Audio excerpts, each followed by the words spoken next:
McNair gives it to George, running right up the middle. Touchdown! Titans!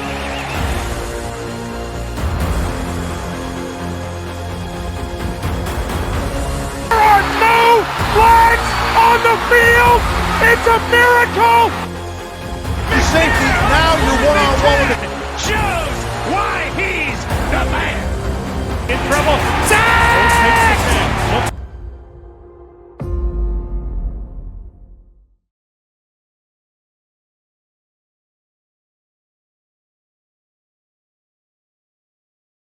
What's up, Titan Nation? How's everyone doing? Happy Victory Monday, baby. It's the best, especially when the Tennessee Titans win as they beat the Seattle Seahawks 16-15 in a late second drama as they kicked the field goal into expiration and we beat the Seahawks.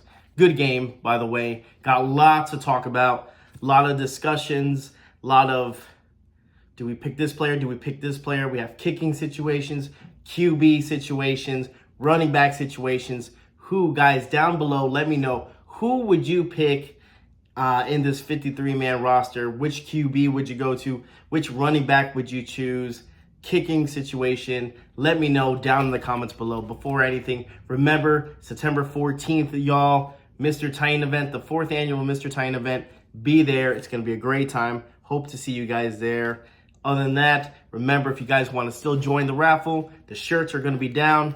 Pick the shirt, and you'll be entered in the raffle. We got Will Levis autograph jersey now that's available. Derek Mason jersey that's signed, that's available, and many more prizes. So, guys, be sure to jump on that, okay? Now, let's cut the chase. Excuse me. Let's cut to the chase, and let's get straight to it, okay?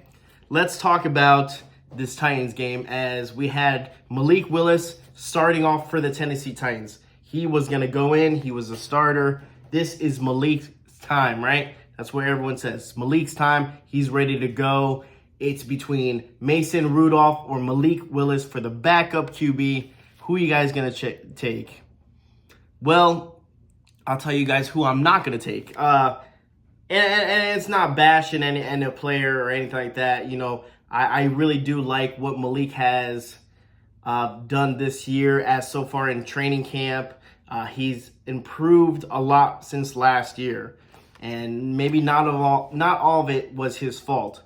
But then you have Mason Rudolph, who's been there before, who's a veteran in the game. Last year he played for the Steelers, took them, to the playoffs. And he has a lot of snaps under his belt, and he knows systems, he knows coaches, he knows players, so he's been there before. What I liked in Malik, right? What I liked in Malik was the first half, he struggled a little bit, just kind of being decisive, when to throw the ball, when not to throw the ball. Excuse me. I would say in the second half, when he came out again, because they were switching, Callahan was switching back and forth. So you went from Malik Willis playing the first quarter, I think. Second quarter, Mason Rudolph came in, and then vice versa switched. So in the second half, Malik Willis did come in, was a little bit more precise on throwing the ball, getting his reads a little bit quicker, throwing the ball, connecting with more of the players in the second half. But he just had a little bit slow start. Where it comes to Mason Rudolph, where he came in, the offense kind of gelled and flowed with him.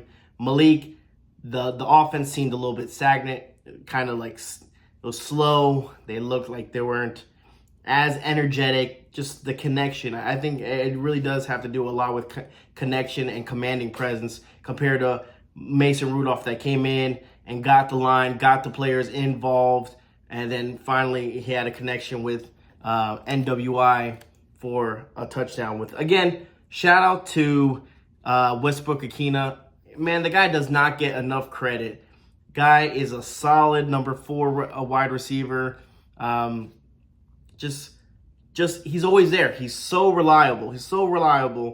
And he's taking these hits where that NWI is going to be in the roster. He's going to be in the 53-man roster for one of the wide receivers. and yet he's still out there taking licks because he was getting hit yesterday, still catching the ball, still producing, even if it's a meaninglessly preseason game, he was still out there doing his thing. So NWI, man, give him credit when credit's due. The guy shows up and he plays really, really hard. But just Mason Rudolph with that connection with him. Like I said, I don't think there is really a debate on who's going to be the backup QB for the Tennessee Titans. I mean, let me know down in the comments below. Do you guys give Malik? I don't get me wrong. I still would like to see Malik play. I would still give him a chance.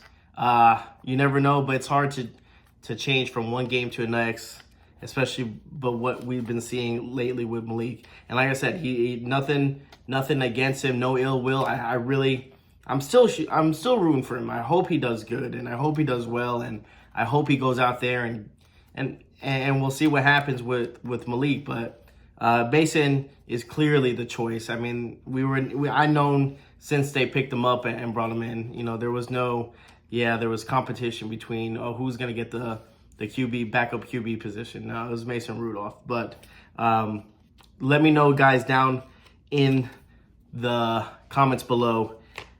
And then we have the wide receivers. I mean, who's going to be? Are we going to pick 6? Are we going to pick 7? What do you guys think for the wide receivers, guys? I know for sure Jaquan Jackson, man, number 19 has been lighting up in preseason. Really, really like it. He's just been really, really consistent. And that's one thing you guys are going to hear me say a lot in this video is just consistency. That's what I see for a player. Yeah, they could have one good game, but they need to be consistent.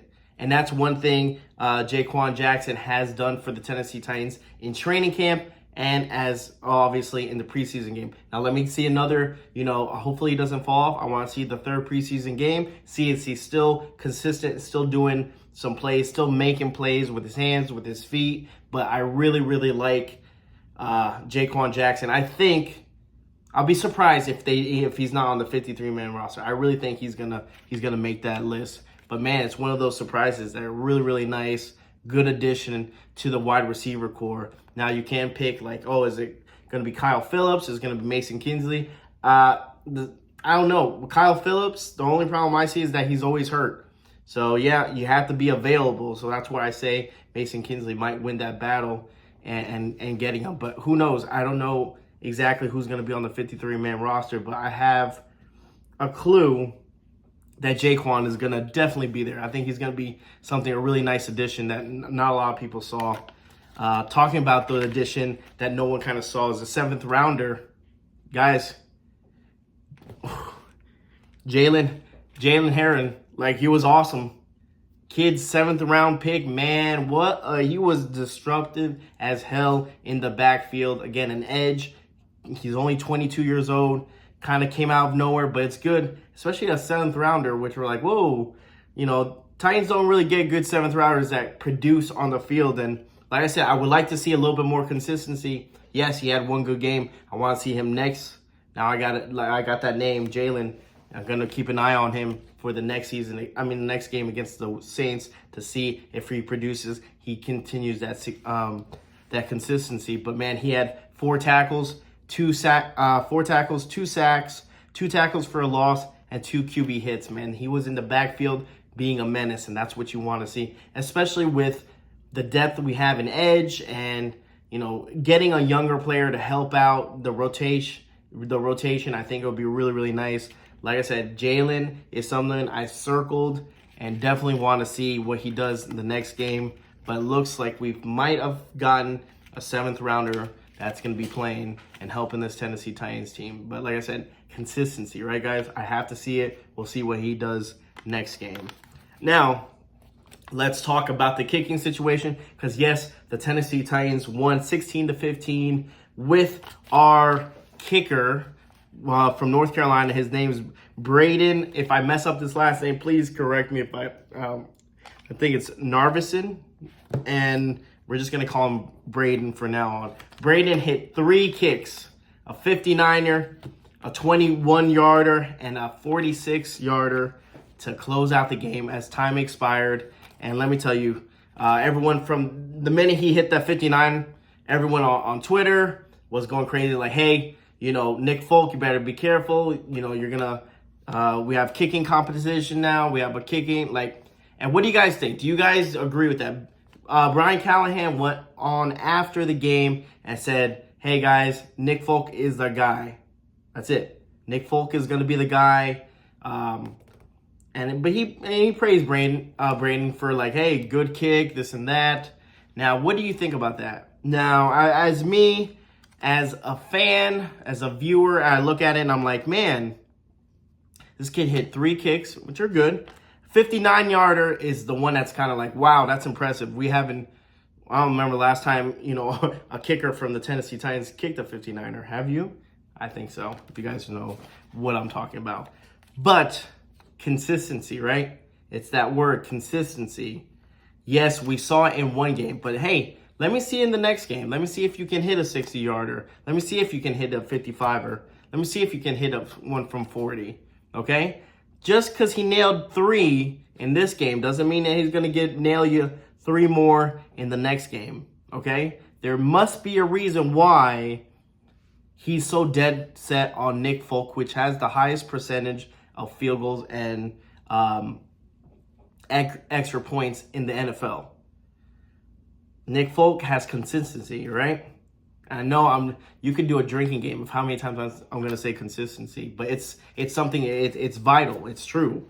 And as much as I like the kick, and I like that it was a 59er, and he got it, and he had leg on it, and he put it right through the uprights, I have to see a little bit more, okay? We can't just jump ship every time someone does something good in one game compared to the next game. Be like, oh, that's it. So what happens if Chestnut gets a 99-yard run? Is that it for Tony Pollard? Is that it for Tajay Spears? It's oh no, Chestnut's going to be number 1 running back now. No, it doesn't work like that. You have to be consistent. So that's where I think with the kicking situation, I think that's why they picked Nick Folk and they're going to stick with Nick Folk. Now, don't get me wrong. Could there be conversation-wise of hey, this maybe in the future, we might have something. Of course, it would be dumb not to say oh, just push him to the side. Oh, yeah, he's whatever. Yeah, he's younger than Nick Folk. Nick Folk is getting to the age where he needs to kind of chill out and retire. But as of right now, Nick Folk's the guy. But keep in mind with this kicker in the background, okay? Running back situation, we had Hassan and Chestnut for the number 3 running back. I think it's clear as day. It's going to be Chestnut. He runs harder. He's stronger. A little bit, I wouldn't say faster, but it's just that style he brings for the running back situation. He's just had a lot better open runs than Hassan. He can block better. So for me, it's Chestnut. Chestnut. It's the no-brainer in my opinion, and we'll see what happens with the rest. But other than that, let me block this because someone's trying to call me while I'm doing video. It drives me nuts. But other than that, guys, let me know down below, who do you think is going to end up in the 53-man roster? Who's your wide receivers? Are we going with 6? Are we going with 7? Who's going to be your running back? Who's going to be your backup QB? And who's going to be your kicker? Let me know down below. Guys, remember, every Tuesday, Titan Tuesday, live stream with me, the one truly Mr. Titan. So please join me if you haven't been on the live stream. It's a lot of fun, good times. We're laughing, we're talking Titans, and it's a Tuesday. So if you guys want, remember, hit the notifications, subscribe to the channel, and always tighten up.